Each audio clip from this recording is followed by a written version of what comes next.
Bonjour, j'espère que vous allez bien. En ce jeudi 22 février, que la gloire, que l'honneur, la puissance, l'excellence, l'action de grâce et l'adoration reviennent à notre Seigneur et notre Dieu, l'Éternel Tout-Puissant, Créateur du ciel et de la terre, Jésus-Christ de Nazareth.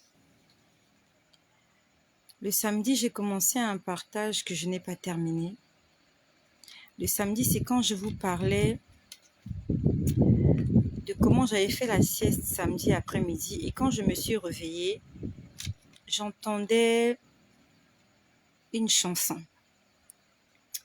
J'en ai parlé, j'entendais une chanson et j'avais l'impression que j'étais à un concert. Et dans cette chanson, on disait « Tu es Dieu, tu es Dieu ». C'est ce qu'on disait dans cette chanson-là. Puis après, je vous ai dit que le Seigneur était en train de me montrer comme un écran une scène que j'ai vécue il y a de cela près de 30 ans en arrière. C'était un après-midi, ma mère faisait la sieste et il y avait un membre de la famille qu'on appelait tonton Damas. Il était venu pour rendre visite à maman. Et j'étais allée réveiller ma mère 2 fois de suite cet après-midi-là. Elle faisait la sieste. Mais elle n'était pas sortie pour rencontrer tonton Damas. Et je vous ai parlé comment le Seigneur était en train de me faire des reproches. Il était en train de me prouver que tout ce qui m'arrive de bon, c'est par sa grâce. C'est pas parce que je l'ai mérité. Le Seigneur me disait, tout ce que je suis en train de faire, tout ce que tu peux vivre de bon, c'est pas parce que tu es exceptionnel, mais c'est simplement ma bonté. J'ai fait ce partage samedi. Et pour terminer, le Seigneur m'a parlé du pardon ce jour-là. Et si le Seigneur m'a parlé du pardon, je dois pardonner. Si le Seigneur m'a parlé de pardon ce jour-là, c'est parce que je dois pardonner. Peut-être qu'il envoie aussi ce message à quelqu'un qui doit pardonner et qui n'a pas pardonné. Mais avant que cela ne puisse concerner cette personne, je ne sais pas de qui il s'agit. Mais premièrement, lorsque le Seigneur me parle, je le prends d'abord pour moi-même. S'il me parle de pardon, je me regarde en face de la glace. Je me mire. Avant d'aller enlever la paille qui est dans l'œil du voisin, avant d'enlever la saleté qui est dans l'œil du prochain, je dois d'abord enlever la poutre qui est dans mon œil. Donc je me regarde d'abord en face et je me pose la question, est-ce que je pardonne? Est-ce que j'ai pardonné? Et si le Seigneur me parle de pardon, c'est parce que sûrement dans mon cœur, il y a des gens que je n'ai pas encore pardonné. Des gens m'ont fait beaucoup de mal. Je sais que des gens t'ont fait du mal aussi. Surtout ces 2 dernières années, les masques sont tombés. Il y avait des gens qui portaient des masques, qui ont porté des masques pendant des années. Des gens que j'ai côtoyés, des gens que j'ai fréquentés pendant des années. Mais ils avaient le masque de Fantomas. Je ne sais pas si tu as connu Fantomas. Le film de Fantomas avec Louis de Funès. Il y a des gens comme ça qui portent des masques pendant des années. Et il suffit d'une petite situation. Il suffit de quelque chose pour que son masque tombe et que tu vois son vrai visage. Le Seigneur est en train de nous appeler au pardon. Et je sais que c'est difficile pour chacun d'entre nous. Personne ne dira ici qu'il pardonne facilement. C'est faux. Il y a des choses qu'on pardonne facilement. Il y a des choses qu'on pardonne difficilement. Et il y en a même d'autres qu'on ne veut pas pardonner. Et qu'on ne peut pas pardonner. Et nous allons ce soir prier afin que le Saint-Esprit nous aide à pardonner. Si le Seigneur nous demande de pardonner, c'est parce que c'est important. Dans la prière universelle, il est écrit pardonne nos offenses, comme nous pardonnons aussi à ceux qui nous ont offensés. Dieu nous pardonnera exactement comme nous pardonnons à notre prochain. Je ne suis pas venue prêcher. Je ne suis pas venue exhorter. Je suis venue témoigner que ce message me concerne personnellement. Et je sais que ce message aussi te concerne et t'interpelle. Beaucoup de gens m'ont fait du mal. Et j'ai fermé ma porte à beaucoup de personnes. J'ai fermé mon intimité. J'ai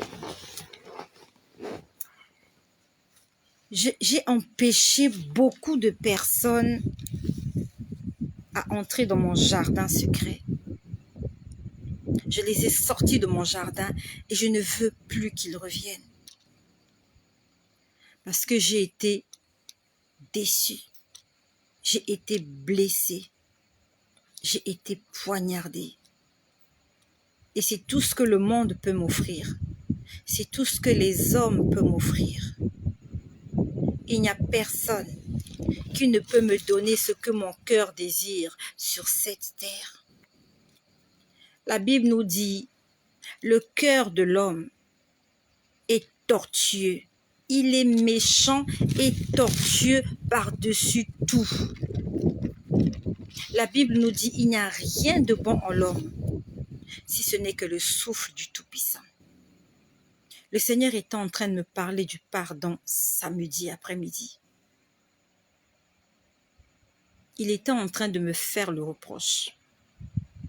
Il me dit, quand je dis qu'il me dit, il y a quelqu'un qui a fait un commentaire, je crois hier ou avant-hier, en me disant, arrête de nous embêter avec tes histoires, Dieu t'a parlé. Et la personne l'a dit, tous les jours c'est à toi que Dieu parle. J'ai lu ce commentaire-là. Une femme, qu'importe. Je ne sais pas si c'est un homme ou une femme qui a fait ce commentaire, qu'importe. Je sais qu'il y a certaines personnes qui n'y croient pas. Mais Dieu peut te parler. Et Dieu veut te parler. Et il peut le faire tous les jours. Quand on lit l'histoire de Jésus et de ses disciples, je ne suis pas sûre que Jésus passait une journée sans parler à ses disciples. Et la Bible nous dit, nous sommes un royaume de sacrificateurs. Il a fait de nous un royaume. On n'a pas dit que nous sommes membres du royaume. On a dit, nous sommes un royaume. Et le roi dirige un royaume. Le roi vit dans le royaume. Et je ne suis pas sûre que tu peux partager la vie d'un roi sans avoir quelque chose à dire au sujet de ce roi-là. Le lundi, quand le roi se réveille, ceux qui l'entourent entendent sa voix, voient son visage, ont quelque chose à dire. Le roi s'est réveillé ce matin de bonne humeur. Le roi s'est réveillé ce matin de mauvaise humeur. Le roi était habillé de telle manière. Le roi a mangé tel plat pendant le déjeuner. Parce que tu fais partie du royaume. Tu fais partie des proches du roi. Tu as quelque chose à dire sur lui tous les jours. Aujourd'hui, si un ministre se met à vous relater ses journées avec le chef d'État, tu ne lui diras pas tu mens. C'est pas possible de dire à un ministre que comment se fait-il que tu vois le président tous les jours? C'est normal que le ministre puisse rencontrer le chef de l'État quand il le veut. Quand tu es proche du chef, tu le rencontres. Vous discutez. Tu peux lui poser tes problèmes et lui aussi, il te donne des instructions. Il y a un dialogue. Et c'est pas possible que tu dises que tu es fils de Dieu, que tu es disciple de Jésus, que tu fais partie du royaume des sacrificateurs et que tu n'entendes pas la voix du roi. C'est pas possible de dire que cet homme-là est ton mari et que depuis ce matin, vous ne vous êtes pas parlé. de dire que cette femme, c'est ton épouse, de dire que cet homme-là, c'est ton père, vous vivez dans la même maison et qui t'a pas adressé la parole toute la journée. Même si t'as pas adressé la parole toute la journée, tu auras toujours quelque chose à dire parce que cette personne-là fait partie de ton entourage proche. Cette personne-là vit avec toi. Et dans le livre de 1 Corinthiens 6, il est écrit, « Ne savez-vous pas que vous êtes le temple de Dieu? Vous êtes le temple et que l'Esprit de Dieu habite en vous. » Comment se fait-il que l'Esprit de Dieu habite en toi et que tu n'entendes pas la voix de Dieu? Si tu n'entends pas la voix de Dieu, ça dit que l'Esprit de Dieu n'habite pas en toi. C'est un commentaire qui a été fait. Quelqu'un m'a fait un commentaire. Comment se fait-il? Arrête de nous embrouiller avec tes histoires. Il n'y a que toi à qui Dieu parle. Non, Dieu parle à chacun d'entre nous. Et il parle à qui veut l'écouter. Le Seigneur te parle tous les jours. Sauf que soit tu n'as pas envie de l'écouter, soit tu ne fais pas attention. Mais moi, le Seigneur me parle tous les jours. Tantôt d'une manière, tantôt d'une autre. Mais ce qui est sûr, c'est que de toutes les manières possibles et tous les jours, Dieu me parle. Et le samedi, il m'a parlé de pardon. Le Seigneur était en train de me parler comme je vous parle. En fait, c'est comme si vous dialoguez avec quelqu'un, mais par télépathie. Vous entendez quelqu'un vous parler, soit vous l'entendez avec vos oreilles, soit vous l'entendez dans votre esprit, dans votre cœur. Et il était en train de me dire ceci, que tous les jours vous demandez pardon pour vos péchés et que moi je vous pardonne. Et il me dit, la plupart du temps vous demandez pardon parce que vous avez peur de la rétribution. Il me dit, la plupart du temps vous demandez pardon parce que vous vous dites, peut-être que cette nuit je peux mourir, peut-être que Jésus-Christ peut venir ce soir. Il faut qu'il me trouve dans un état de sanctification. Il me dit, généralement, vous demandez pardon parce que vous avez... Et je me rappelle quand il me disait ça, j'étais debout. J'étais plus allongée sur mon lit. J'étais debout, j'étais en train de marcher. Et j'étais exactement au niveau de la porte quand il me parlait de pardon. J'étais au niveau de la porte centrale de la maison. Il me dit, vous vous confessez parce que vous avez peur du salaire du péché. Mais il me dit, jamais vous n'essayez de savoir est-ce que vous avez pardonné votre prochain. Il me dit, généralement, vous posez la question, est-ce que Dieu m'a pardonné? Est-ce que ce que j'ai fait, est-ce que Dieu m'a pardonné? A-t-elle enseigne que souvent, pendant plusieurs années, on demande pardon à Dieu pour le même péché qu'on avait commis. Le péché que tu avais commis quand tu étais jeune, là. Souvent, quand tu te réveilles le matin, tu te poses la question, est-ce que j'avais confessé ce péché-là? Est-ce que Dieu m'avait pardonné? Ce grave péché que tu avais commis là. Pourtant, tu l'avais déjà confessé. Mais 10 ans plus tard, 20 ans plus tard, dans tes prières, quand tu te rappelles de ce péché, tu te poses la question, est-ce que je m'étais confessé et est-ce que Dieu m'avait pardonné? Et même quand on s'est confessé, même quand on sait que Dieu nous a pardonné, par mesure de prudence, on demande encore pardon pour ce péché-là. Parce qu'on a peur de l'enfer, parce qu'on a peur de la mort, parce qu'on a peur de la rétribution. Mais il m'a dit, jamais, jamais vous ne vérifiez si vous avez pardonné votre prochain. Vous êtes toujours sur le qui-vive. Est-ce que Dieu m'a pardonné?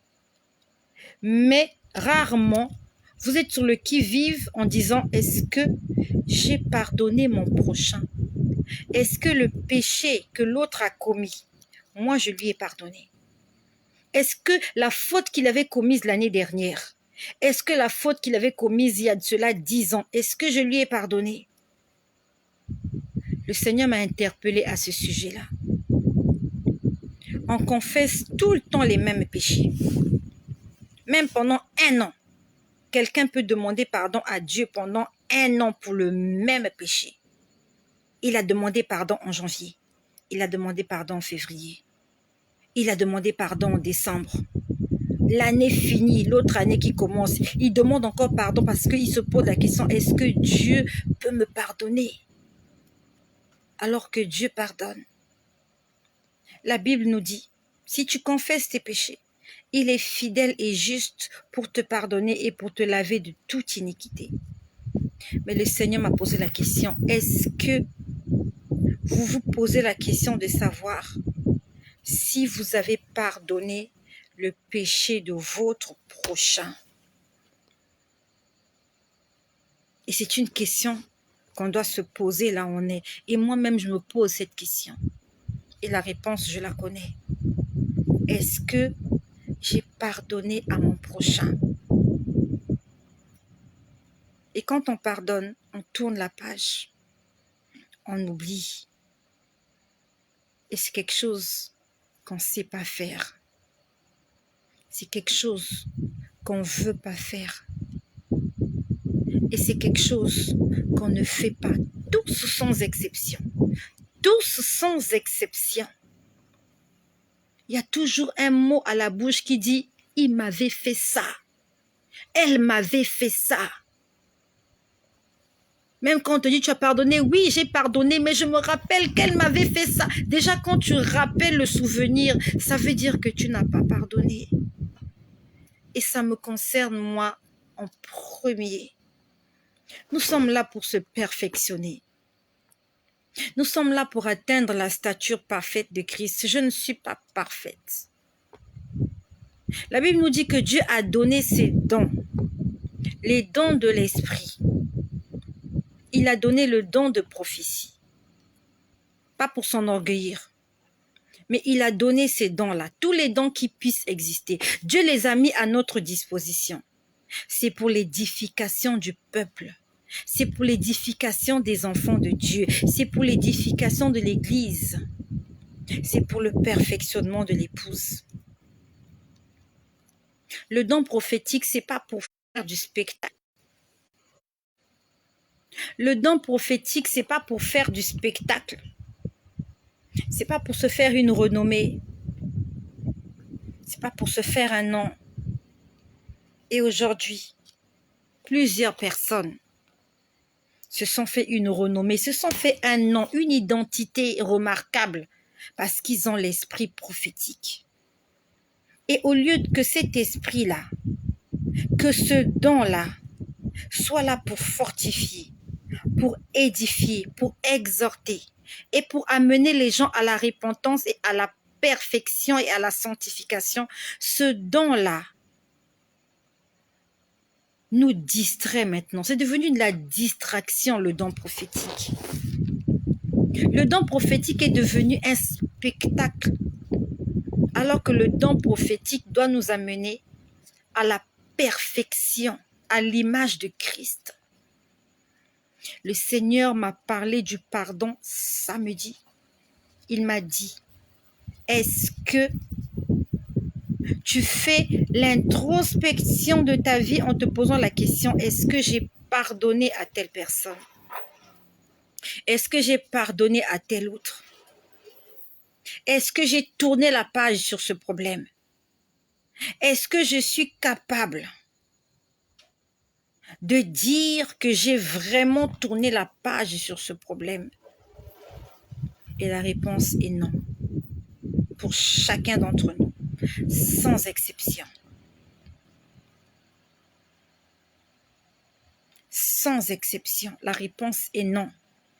Il y a toujours quelqu'un. Il y a toujours quelqu'un dans notre cœur. Quand on pense à lui, quand on pense à elle, on a de l'amertume. On a la rage. On est mécontent. On n'est pas content. On ne veut même pas entendre parler de cette personne. On ne veut même pas prononcer son nom. Pourtant on dit, oh, j'ai oublié. Oh, c'est une vieille histoire. Est-ce qu'on a pardonné? C'est difficile. Je l'admets. Si Dieu m'a parlé du pardon, ça veut dire qu'il y a des gens que je dois pardonner. Et Dieu a raison. Dieu a toujours raison. Dieu a toujours raison. Chacun de nous a emprisonné quelqu'un dans son cœur, sans exception. Chacun de nous a emprisonné quelqu'un dans son cœur. Regarde ton cœur. Ton cœur ne peut pas te tromper. Ta conscience ne peut pas te tromper. Il y a quelqu'un qui t'a fait du mal. Et jusqu'aujourd'hui, ce mal-là, tu n'arrives pas à l'oublier. Tu n'arrives pas à pardonner. Et nous allons en faire une prière. Parce que si nous essayons par nous-mêmes, on ne pourra pas. On ne pourra pas. C'est pas possible. C'est pas possible pour un homme de pardonner tous les péchés de son prochain. Il y a certains que tu vas pardonner. Il y a d'autres que tu ne pourras pas pardonner. Et c'est ça la différence entre Dieu et nous. C'est ça la différence. Dieu, il pardonne et il oublie. Nous pardonnons, nous n'oublions pas. Nous faisons semblant de pardonner. Nous ne pardonnons pas. Et nous allons en faire une prière ce soir. On va en faire un sujet de prière. On va en faire un sujet de prière. Et rarement nous prions pour ce genre de sujet. Généralement dans nos prières, c'est « Seigneur, donne-moi l'argent. Seigneur, donne-moi des enfants. Seigneur, donne-moi un travail. Seigneur, j'ai besoin de promotion, j'ai besoin d'une maison. Seigneur, je t'en supplie, aide-moi à résoudre ce problème. » Généralement, dans nos prières, c'est toujours des choses physiques. C'est toujours des choses palpables que nous demandons. Rarement, nous demandons des choses spirituelles. Rarement, nous demandons à Dieu de nous donner la force de le servir tel qu'il veut qu'on le fasse. Rarement. Et la Bible nous dit, nous n'obtenons pas parce que nous demandons mal. Quelles sont ces choses-là que nous demandons dans nos prières? Même quand nous gênons, notre vie spirituelle est toujours placée en dernier lieu. Nous mettons toujours en avant notre vie physique, notre vie sur cette terre, les richesses de la terre, notre ego. Nous mettons toujours en avant la satisfaction de notre âme. Mais nous oublions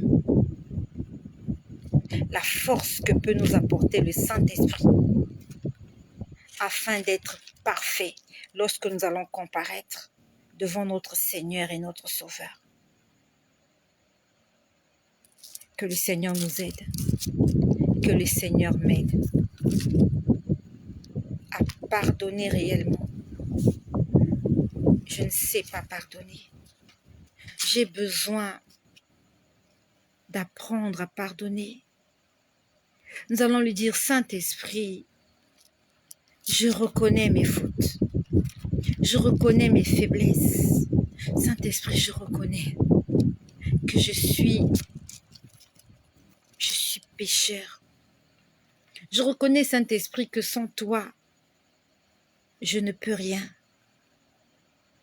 Je me vante souvent que je peux faire des choses, mais je ne peux vraiment rien sans toi. J'ai besoin de toi, Saint-Esprit. J'ai besoin que tu m'aides.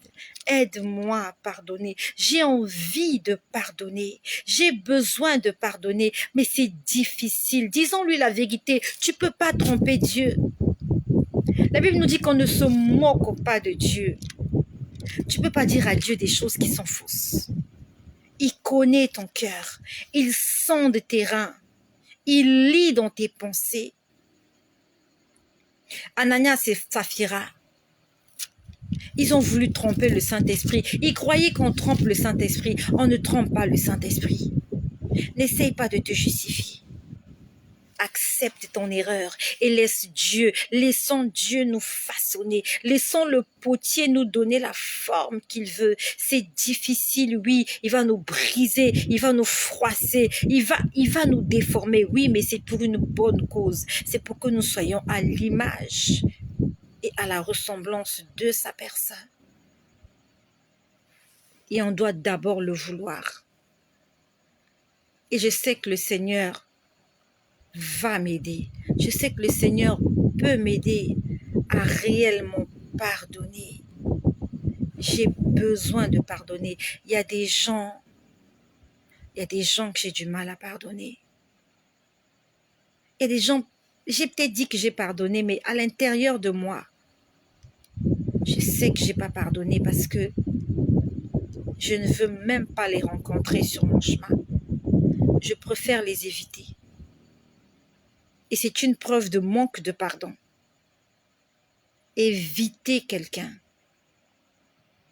Lorsqu'on le voit dans la rue, changer de destination. Et souvent, on justifie ça du fait que non, mais j'ai pas envie des problèmes. C'est comme ça qu'on se justifie. Non, mais je l'évite parce que j'ai pas de problème. Non, c'est faux.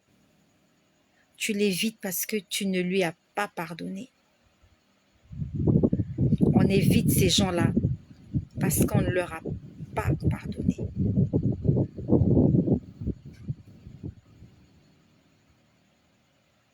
Et nous devons le faire aujourd'hui, ce soir. Moi, personnellement, je vais prier. Et je t'invite, on va prier ensemble. Si Dieu nous a parlé du pardon, c'est parce qu'on doit pardonner. C'est important. C'est ça qui fait la différence entre ceux qui servent Dieu et ceux qui ne le servent pas. Il a dit, vous les reconnaîtrez à leurs fruits. Il a dit, si vous n'aimez que ceux qui vous aiment, si vous ne faites du bien qu'à ceux qui vous font du bien, qu'avez-vous de différent avec les païens? N'est-ce pas, les païens agissent de cette manière-là? N'est-ce pas ce que font les païens? Ils s'aiment entre eux. Ils s'aident entre eux. Quand tu n'es pas dans leur milieu, tu n'es pas le bienvenu. Tu n'es pas la bienvenue. Quelle différence y a-t-il donc entre les païens et nous si nous ne savons pas nous aimer les uns les autres? Et c'est ça le plus gros commandement. Un jour, les disciples ont posé la question à Jésus, quel est le plus grand commandement? Tu aimeras le Seigneur ton Dieu de tout ton cœur et tu aimeras ton prochain comme toi-même. Le plus grand commandement, c'est pas de faire des offrandes à l'église. Le plus grand commandement, c'est pas de prophétiser. C'est pas de faire des miracles. C'est pas de prêcher l'évangile à longueur des journées. Le plus grand commandement, c'est pas de faire des actes, des œuvres de charité. Le plus grand commandement, c'est aimer son prochain, qui qu'il soit, quoi qu'il est, quoi qu'il soit. Et c'est quelque chose qui est difficile. Et que le Seigneur nous aide. Dis avec moi, Saint-Esprit. Saint-Esprit, j'ai vraiment besoin de toi. Si tu m'as parlé, c'est parce que tu m'aimes. Saint-Esprit, si tu m'as parlé, c'est parce que tu veux me façonner à ton image. Saint-Esprit, j'accepte. J'accepte de passer par l'école du changement. Seigneur, j'accepte de passer sur la table d'opération où il y a des choses que tu dois modifier, il y a des choses que tu dois transformer, il y a des choses que tu vas enlever à l'intérieur de moi. Certains gens disent que le pardon libère. Saint-Esprit, j'ai besoin que tu me libères de ce fardeau. Je porte un fardeau. Il y a un fardeau qui me voûte. Il y a un fardeau qui pèse sur mes épaules. C'est le manque de pardon. Mon cœur est lourd. Mon cœur est saturé parce que j'ai emprisonné des gens dans mon cœur. Seigneur Jésus, ils m'ont fait du mal et tu le sais, mais tu me demandes de pardonner. J'ai besoin que tu m'aides, Seigneur. Aide-moi à pardonner. Aide-moi à pardonner, Seigneur, je t'en supplie. Je suis blessée. Je suis anéantie, Seigneur. Mais tu l'as été 100 fois plus que moi. Seigneur, à la croix, tu as été la meurtrie par des gens que tu as créés, par des gens à qui tu as fait du bien. Tu as guéri leur maladie. Tu as ressuscité leur mort. Tu les as nourris tous, des foules, des hommes, des femmes, des enfants, mais ils t'ont quand même crucifié. Seigneur Jésus, mais tu leur as pardonné tous leurs péchés. Jésus, je veux te ressembler. J'ai besoin d'aide, Seigneur. Seigneur Jésus-Christ, je viens à toi. J'ai besoin d'aide. Seigneur, aide-moi. Seigneur, aide-moi. Help me, please. Help me. Help me. I need your help. J'ai besoin de ton aide, Seigneur. Aide-moi. Aide-moi, Seigneur. Aide-moi à sortir tous ces gens qui sont emprisonnés dans mon cœur. Seigneur, que les cellules de mon cœur s'ouvrent et qu'elles se vident. Je ne veux plus que mon cœur soit une prison. Je ne veux plus que mon cœur soit une prison. Je refuse d'emprisonner les gens dans mon cœur. Je veux être le temple du Saint-Esprit. Je veux que le Saint-Esprit prenne le contrôle de mon cœur, mon âme, mes pensées, que le Saint-Esprit prenne tout le contrôle.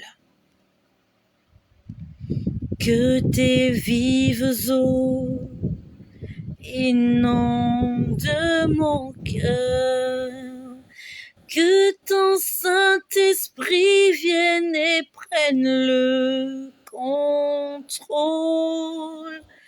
Chaque situation qui trouble mes pensées, mes soucis, mes fardeaux, à tes pieds je dépose.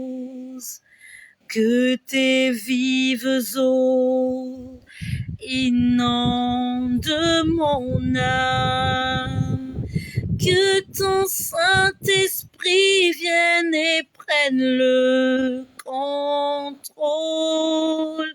de chaque situation qui trouble mes pensées,